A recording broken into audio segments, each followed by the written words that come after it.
본문은 일명 변화산 사건이라고 하는 이야기입니다.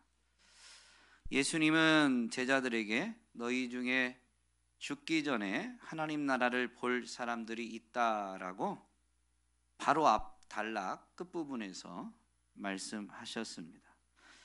그리고 본문을 보면 이 말씀을 하신 뒤에 8일쯤 지나서 이루어진 일이 변화산 사건임을 소개하고 있죠. 이때 이 말씀이 바로 앞절에 있는 여기에 서 있는 사람 가운데는 죽기 전에 하나님 나라를 볼 사람들이 있다라고 예수님이 직접 하신 말씀을 가리킵니다.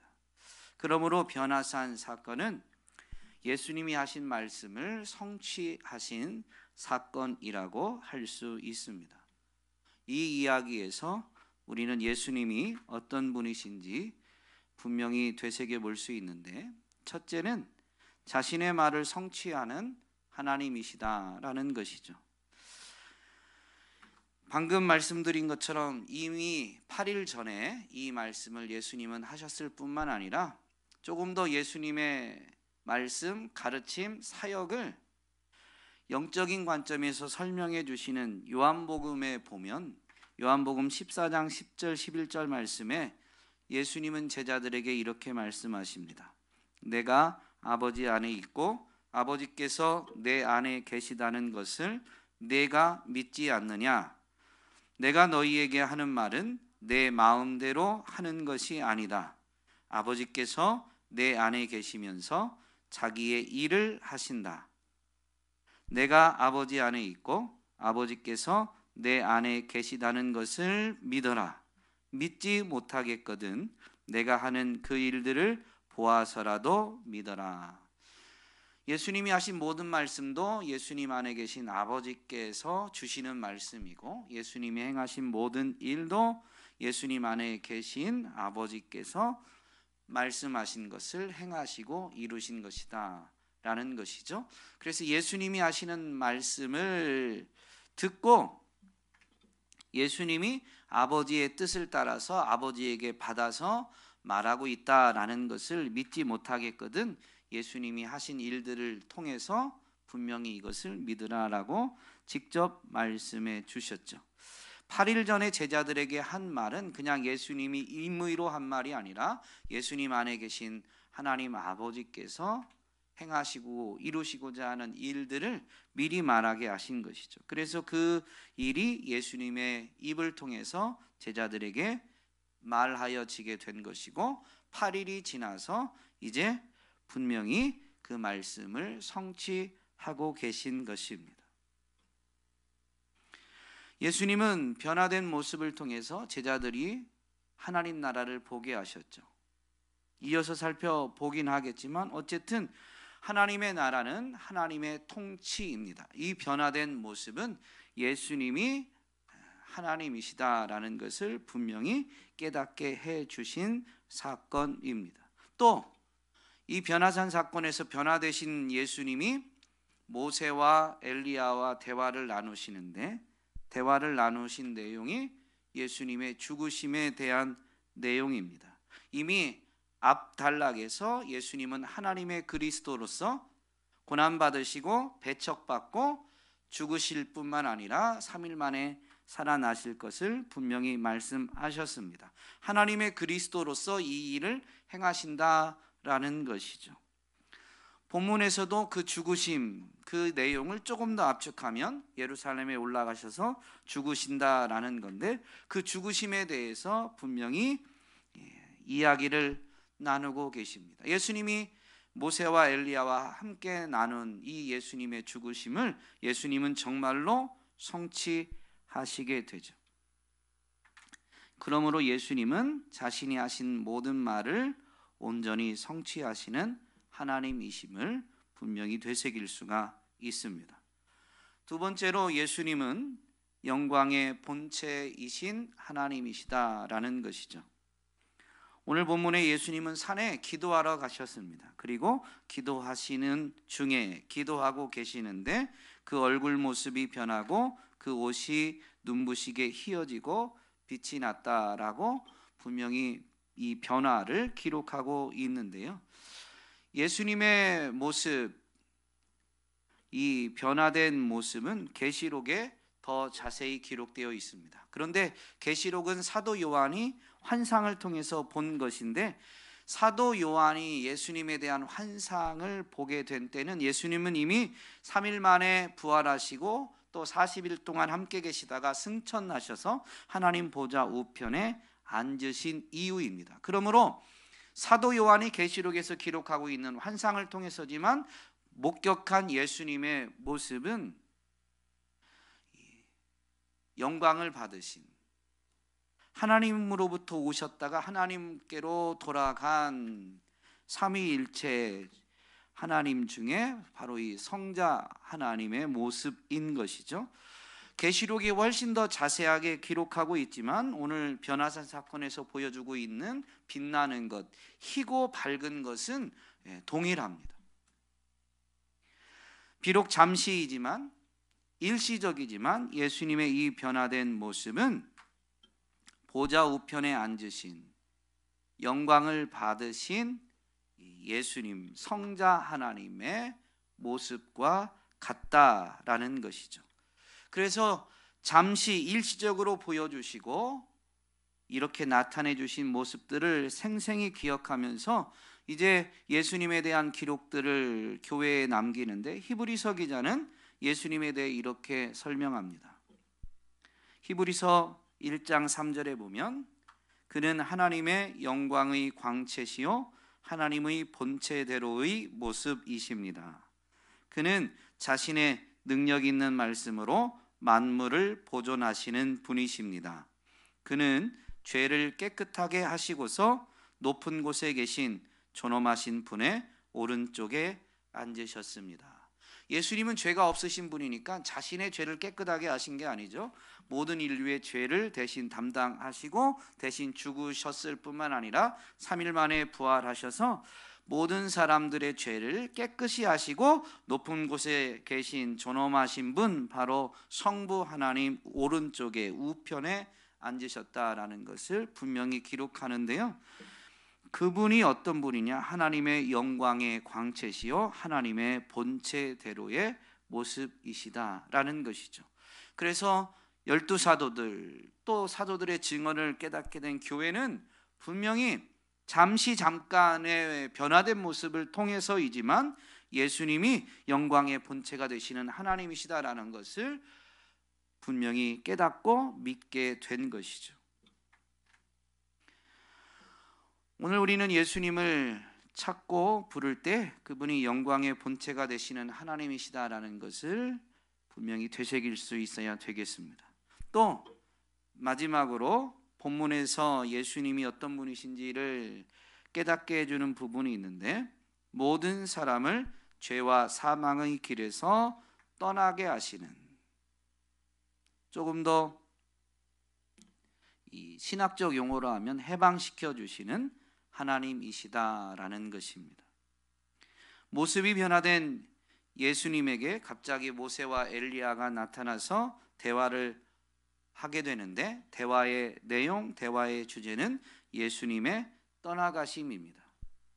개역개정에서는 별세, 즉 죽는 것을 의미하는데요. 이 죽음, 떠나가심에 대해서 누가는 헬라어를 엑소도스라는 단어를 사용합니다. 엑소도스, 많이 들어본 단어이죠. 보통 죽음을 나타내는 헬라어는 아나리시스 그리고 포리오마이라는 말인데, 누가는 그런 단어를 그냥 일반적인 보통의 죽음을 나타내는 단어가 아니라 신학적인 의미를 가진 이 엑소도스라는 단어를 사용한 것입니다. 여러분, 엑소도스 하면 분명히 출애굽이 떠오르게 되죠. 이 단어는 문자 그대로를 해석하면 길에서 떠나다, 벗어나다입니다. 애굽에서 떠난, 그것은 애굽이라는 국경만 떠난 게 아니라요, 애굽의 길에서, 애굽에서의 삶의 방식에서 떠나서 전혀 새로운 방식, 하나님 나라의 하늘의 방식으로 이제 삶을 살아가고자 떠난 것이 출애굽입니다. 그래서 애굽의 방식을 완전히 벗는 데 필요한 시간이 광야를 통과하는 시간이었던 거죠. 어쨌든 이 예수님의 죽음은 무엇을 이루고 나타내는 거냐면 엑소도스입니다. 이것을 모세와 엘리야가 나타나서 이야기했다라는 것 또한 의미가 있죠. 모세는 율법을 나타내고 엘리야는 모든 예언자를 대표합니다. 구약을 상징적으로 표현하면 율법과 선지자들의 글이라고 말하죠. 율법을 대표하는 모세, 그리고 선지자를, 예언자를 대표하는 엘리야니까 이들이 나타나서 예수님과 엑소도스에 대해서 말하는 것은 구약의 모든 말씀, 예언을 이루시는 예수님이 하나님이 미리부터 그렇게 나타내시고 약속하셨던 이 구원을 이루시게 된다. 죄와 사망의 길에서 믿는 자들을 건져내시는, 떠나게 하셔서 구원을 이루어 주신다라는 것이죠. 그러므로 이 부분에서 우리는 조금 깊이 묵상하면 예수님은 모든 사람을 죄와 사망의 길에서 떠나게 하시는 하나님이시다라는 것을 되새길 수가 있습니다. 우리는 이 본문에서 또 우리에게 주는 교훈을 깨닫고 되새길 수가 있는데, 첫 번째는 기도에 깨어있지 않으면 감정과 욕심에 이끌려서 무엇을 구하는지도 모른 채 무의미한 삶을 살게 된다라는 것입니다. 이때 무의미한 삶은 땅에서 인간적으로 무의미하다라는 게 아니라 하나님의 편에서, 하나님의 관점에서, 영적인 차원에서는 무의미한 삶을 살게 된다라는 것입니다. 예수님은 분명히 기도하러 산에 올라가셨습니다. 그때 베드로와 야고보와 요한을 데리고 가셨죠. 그러므로 베드로와 야고보와 요한은 예수님과 함께 올라가서 기도해야 되는데 잠을 자게 됩니다. 근데 이 베드로와 야고보와 요한이 잠을 자는 중에 예수님의 모습이 변화되셨고, 변화된 예수님께 모세와 엘리야가 나타나서 대화를 나누게 됩니다. 대화가 거의 마무리되어지고 이제 모세와 엘리야가 떠나려고 하는 시점에 이 베드로와 야고보와 요한이 잠에서 깹니다. 그때 변화된 예수님의 모습, 그 영광에 압도되어서 베드로가 예수님께 간청하게 되죠. 그런데 베드로가 간청하는 것에 대해서 33절에 보면 베드로는 자기가 무슨 말을 하는지도 모르고 그렇게 말하였다. 근데 간청하는데 그냥 일순간 그 변화된 모습, 그 영광스러움에 너무 압도되고 감격스럽다 보니까 자기가 말을 하지만 어떤 특별한 목적, 어떤 의도도 없이 그냥 툭 튀어나온 거예요. 그게 뭐냐면, 선생님, 우리가 여기서 지내는 것이 좋겠습니다. 예수님의 영광을 보니까 너무 감격스럽거든요. 예수님의 영광을 여러분 체험하면 어떠요? 우리의 마음이 어때요? 안 체험해 보셨어요? 기쁘고 평안하고 뭐 말로 형용할 수가 없죠. 그러니까 여기가 좋다고 하는 거예요. 너무 그걸 그냥 그 모습을 보기만 했는데, 그 예수님을 그냥 보기만 했는데 내 마음에 평안이, 기쁨이 막 넘쳐나게 되는 거예요. 그러니까 이제 뭐 다른 생각도 안 들고 여기가 제일 좋다, 여기가 천국이다, 이런 생각이 드는 거죠. 그래서 예수님께 그냥 여기가 너무 좋으니까 그냥 저절로 툭 나온 거예요. 주님, 여기가 너무 좋습니다. 우리 여기서 살아요. 자신이 본 그 아름답고 영광스러운 그 장면의 중심에 변화된 예수님과 모세와 엘리야가 있으니까 여기서 살기 위해서 어떻게 초막셋을 져가지고 하나는 주님이 거하시고 다른 두 개는 모세와 엘리야가 각각 하나씩 거하시면 됩니다. 우리가 초막셋을 짓겠습니다. 여기 삽시다라고 말하게 되죠. 그런데 이것은 주님이 원하시고 뜻하신 게 아니죠. 주님은 하나님의 뜻을 이루기 위해서 예루살렘에 올라가셔야 하고 거기서 고난받고 배척당하고 죽으셔야 합니다. 지금 모세와 엘리야와도 그 얘기를 하고 있었는데 잠들어 있다가 그냥 그 눈앞에 펼쳐진 것에 너무 그 아름다움, 황홀함, 그 영광스러움에 매료돼서 자기 감정에, 자기 욕심에 이끌려서 여기 살자라고 하게 된 것입니다. 여러분, 기도에 깨어있지 않으면 때로는 거룩한 감정에 여기 살자라고 할 수 있어요. 여러분, 은혜 많이 받으면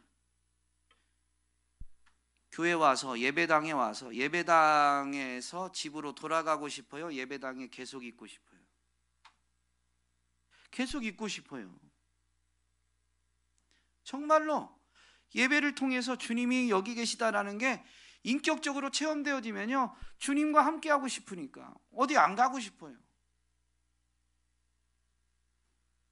근데 우리를 구원하시고도 여기 이 땅에 남겨놓으신 이유는 예배당에 모여서만 니네끼리 이 주님의 임재 그 영광만 맛보고 그냥 있으라라고 우리를 이 땅에 남겨놓으신 게 아니죠. 몇 번 인용하긴 했는데요, 저 장미꽃 위에 있을, 저도 이게 이제 모태신앙이다 보니까 예전부터 신앙생활에서 찬송가나 이것도 이 뭐라고 그러죠? 어쨌든 요즘 거 말고 예전 찬송가 번호가 더 많이 기억이 됩니다. 예전 찬송가는 499장입니다. 저 장미꽃 위에 있을, 근데 그 찬송가 3절이 뭐냐면요, 저 장미꽃 주와, 갑자기 그건 2절이고요. 밤 깊도록 동산 안에 주와 함께 있으려 하나. 갑자기 찬송가도 안 되고 막.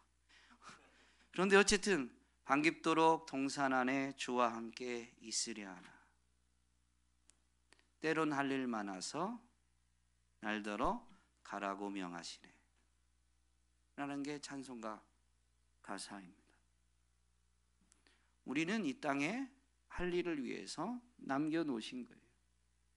주님의 사랑과 은혜, 그 영광에 압도되면 너무 좋지만 그렇다고 우리는 거기에만 머물기 위해서 남겨진 자들이 아니다라는 것이죠. 기도에 깨어있지 않으면 이걸 자꾸 잊어버리기 십상입니다. 예배를 통해서 주님의 영광을 맛보고도 내 욕심에, 내 감정에 사로잡혀서 여기 삽시다라고 할 수가 있는 거예요. 그게 무엇을 의미하는지도 모르고, 그게 하나님의 뜻에 합당한지 아닌지, 내가 왜 이 땅에 남겨졌는지 아닌지 그런 것은 전혀 생각지도 못하고 무엇을 구하는지도 모른 채 그냥 좋으니까 여기 삽시다라고 말할 수 있습니다. 하나님의 뜻에 합당하지 않은 거죠. 더 안타까운 것은 그렇게 간청한 것이 예수님을 초막에 가두는 결과를 낳게 됩니다. 물론 예수님은 사람이 가둔다고 해서 가두어지는 건 아닙니다만은 그 크신 분을 사람이 예수님의 영광을 목도했다고 하면서 그 예수님을 제한해 버리는 거예요. 내가 좋아하는 방식으로, 내게 유익한 방식으로, 내가 만족을 얻는 방식으로 예수님을 자꾸 가둬버리게 됩니다. 예수님은 너무 크셔서 때로는 내가 원하는 방식이 아닌 방식으로도 얼마든지 그분의 뜻을 홀로 이루어 가시는 분인데 우리가 예수님을 가두면, 우리가 가둔 한계를 넘어서 예수님이 일하시면 그걸 깨닫지 못하고 예수님 일하시지 않는다라고 생각하게 됩니다. 여러분, 너무 좋아서였어요. 초막셋을 져서 하나는 주님이 계시고 하나는 모세, 하나는 엘리야가 거하시면 됩니다. 그런데 예수님이 공생애 때 행하신 일 중에 하나가 뭐냐면요, 예루살렘에 가셔서 성전을 보시고 우시면서, 왜냐하면 그 성전을 통해서 하나님을 바라보고 하나님이 어떤 분이신지를 되새기면서 삶의 모든 현장에서 임재하시는 하나님을 바라고 그 하나님 앞에서 하나님의 뜻을 위해서 살아가야 되는데, 하나님이 성전에만 계신 것처럼 사람들이 생각하고 생활을 했거든요. 그러니까 그 성전이 차라리 없어야 된다라고 생각해서 성전을 보시고 울다가 말씀하시죠. 이 성전을 헐라 내가 사흘 만에 다시 세우겠다. 근데 그렇게 말씀하신 의도는 자신의 육체를 가리켜서 예수님이 죽으시고 3일 만에 부활하심으로 예수님을 믿는 사람들은 하나님이 성전이 아니라 오늘 우리 가운데 계시다라는 것을 성령님을 통해서 분명히 체험하여 깨닫게 될 것이기 때문에 이 일을 이루고자 하신 것이죠.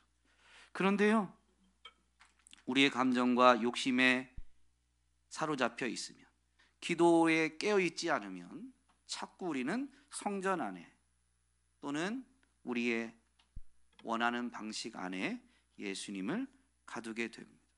베드로만 그런 게 아니라 오늘 우리도 언제든지 그럴 수 있는 존재인 거죠.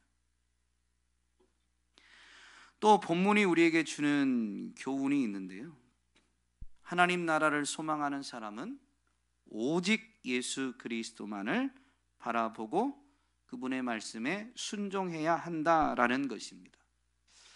결과만 놓고 보면 너무 매번 듣는 뻔한 말이지만, 자신의 감정과 욕심에 사로잡혀서 베드로와 야고보와 요한이 예수님께 잘못된 간청, 그냥 그 말만 보면 틀렸다라고 말하기는 어렵겠지만 하나님의 시선, 하나님의 계획, 하나님의 뜻에서 바라본다면 분명히 거스르는 거니까 잘못된 거예요. 그런 베드로와 야고보와 요한을 구름이 둘러싸게 됩니다. 성경에서 구름은 하나님의 임재를 상징하죠. 구름이 빽빽히 베드로와 야고보와 요한을 에워싼 다음에 구름 사이에서 음성이 들리는데 하나님의 음성이죠. 하나님은 예수님이 누구신지를 직접 선포해 주십니다. 이는 내 아들이요 내가 택한 자다. 즉 나의 그리스도다. 내가 택한, 내 뜻을 이루기 위해서 기름 부은 그리스도다라는 것입니다. 그러면서 여기가 좋사오리, 우리 여기 삽시다라고 말했던 베드로와 야고보와 요한에게, 물론 이 성경은 베드로가 말한 걸로 되어 있지만 베드로가 대표일 뿐입니다. 이들에게 뭐라고 말씀하시냐면 너희는 그의 말을 들어라. 소리가 끝나고 구름이 걷히면서 베드로와 야고보와 요한의 눈에 들어온 사람이 있는데 오직 예수입니다. 세 번역으로는 예수만이 거기에 계셨다. 그러니까 예수 외에 다른 게 없었다는 거죠. 다른 존재가 없었던 거죠. 좀 전까지도 보았던 모세와 엘리야도 떠나가고 오직 거기에는 예수님만이 계셨다라는 거예요. 누구의 말을 들어야 된다는 거예요? 예수님의 말씀을. 누구만 바라봐야 된다는 거예요? 예수님만 바라보아야 한다는 거죠. 우리가 감정의 욕심에 이끌려서 예수님을 가두고 제한할 때가 많이 있지만, 그러나 하나님은 그런 우리의 연약함을 불쌍히 긍휼히 여기셔서 친히 나타나시고 또 말씀해 주십니다. 너희는 그의 말을 들어라. 너희는 눈앞에 지금 보인 오직 예수만 바라보고 그의 말, 그의 음성에만 순종하여 나아가야 한다. 여러분 이를 위해서 더욱 기도에 깨어 있기를 주님의 이름으로 부탁드립니다.